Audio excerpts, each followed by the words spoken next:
Okay, I'm going to start my case study for special education for school leaders. On my first slide, the what do you know?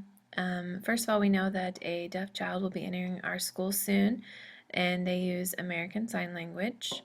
We have a background of teachers that are upset and unwilling to include special education students. They feel like it's not their job or their responsibility, and they have been very vocal about this. We do have a mother who seems like she will advocate and fight for her child and make sure that they are taken care of. So that is a good positive. We also have lots of people involved in this situation. We have special education teachers, we have general education teachers, we have hopefully an interpreter, we have parents, students, administration. There's a lot of different people that are going to be involved in this. Under the what do we need to know, I think the first and foremost thing is, can an interpreter be found to be used in the classroom? If this can happen, there's going to be some major issues. So I think this is our first concern is, can we find an interpreter for this child? How can you get teachers to buy into this helping the student out? These teachers that are very upset about including special education students, how can you get them to buy into that is part of your job? You do have to do that. What other accommodations were going to need to be made in music class, PE class, not just a general math, English, social studies, but in some of those extra classes? What are some accommodations going to look like in there? And can the student leave 2 days a week to attend specialized classes? This is a lot of instructional time that it's going to be lost for this child, and how are you going to incorporate that in their schedule? That'll be a question that you'll have to figure out. I think as you identify the problem, inclusion is a hard thing for teachers to actually do in the classroom. As a classroom teacher, I completely understand this. It is hard to accommodate students and knowing the best way to do that. But it's something that we have to ask our staff to do for students to have the best education and the needed skills to be successful in their future. It's something that has to happen even though it's hard.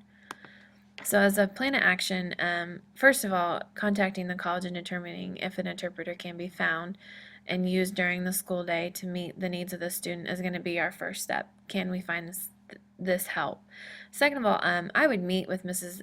Bell and have a deep discussion about the needs of the situation and how she can help the other teachers. She's a teacher that seems to be a leader amongst the teachers, and I think sometimes when you have that person that tends to be the pot stirrer, if you can get them to see that they can impact others and they can be a leader in a positive way, maybe you can get her on board and she can help bring the other teachers along. And then after that, I would meet with the other 10th grade teachers and discuss how and what accommodations we can plan to make for the student, including some of those special classes like PE, music, and those types of things. And then I would meet back with the mother and the special education teachers to discuss our plans and see their thoughts, how they feel about those. My strategy is to implement my plan. By discussing with Ms. Bell first, you can try to address any negative comments or issues that could arise, and asking her to be that special person, to be that leader. I'd also hold an in-service time with the interpreter to discuss how he or she will work in the classroom and what it'll look like, so teachers know beforehand what that's going to be like to have an interpreter in their room. And by meeting with the mother and the special education teacher, you can see if there are any other concerns or if you've addressed all of the ultimate vision for the student in your classroom. The question, what is best for students? Inclusion. We know this. We know it's hard, but it's what's best, and we have to find a way to make it work. Awareness and acceptance for other students. I think not only can you impact the child, the special needs child, but you can impact other students in the building by making them aware of the disability and how they can help. And I grew up with a student in my class who had hearing issues, and I now know different sign language words and sentences because I had to say them to him. And so it was neat as a student to grow up with that and learn a little more than what everybody else had to learn.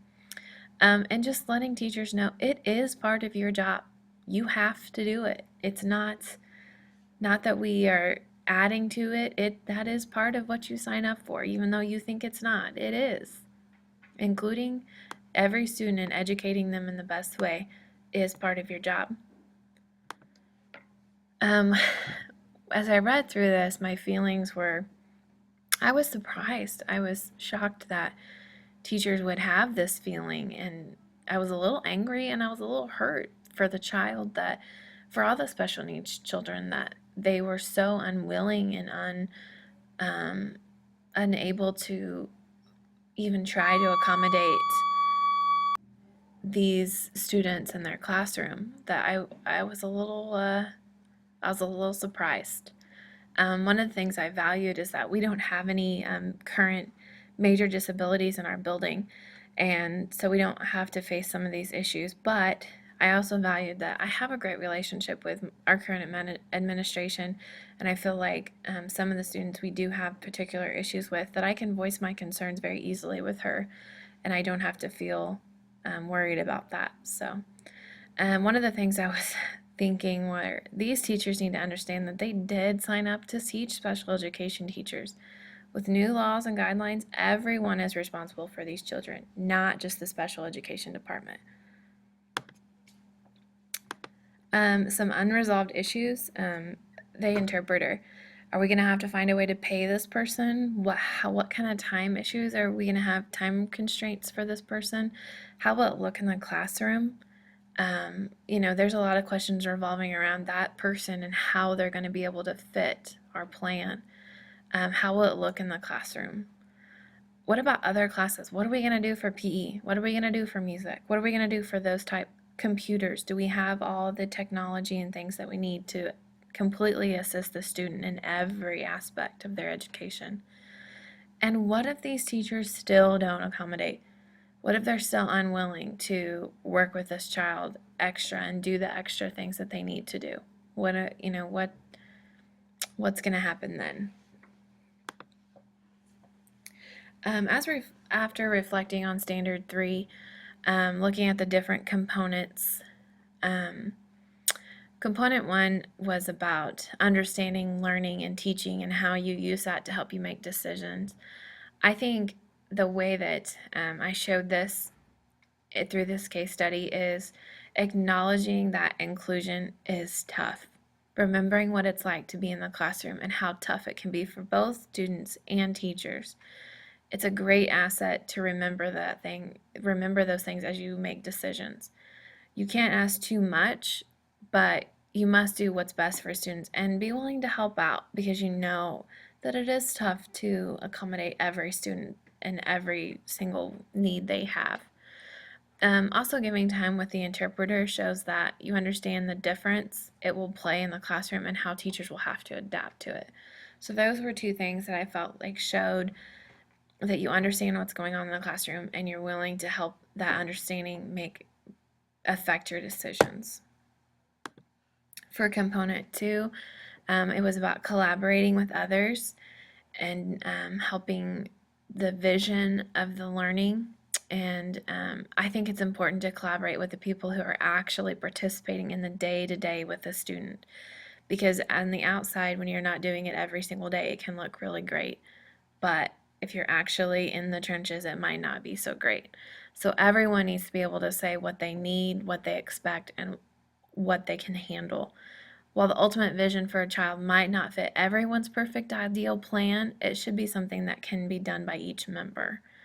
In this case, this means special education teachers, general education teachers, interpreters, administration, parent, student, and I think that's why it's important that we meet with each of those groups of people and talk about how it all is going to fit together.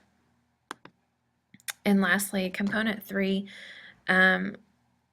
talking about maintaining and gathering resources. Well, obviously a huge resource in this circumstance is the interpreter. And I think it's important as an administrator that we seek assistance from many different places and people.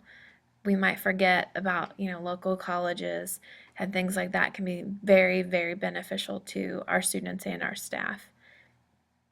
And another resource that I think that we tend to take for granted in our buildings is our own experienced and talented teachers. While certain teachers might complain or gripe about having to accommodate, it can take one teacher doing it positively and gracefully, and others might follow along and help out. So, by meeting with Mrs. Bell ahead of time and asking her to stay positive and be a leader in this transition instead of the one complaining, you might get others to follow along there. So, using the resources you have, even our current teachers. And those were my standards, and that's the end of my case study. So, thank you.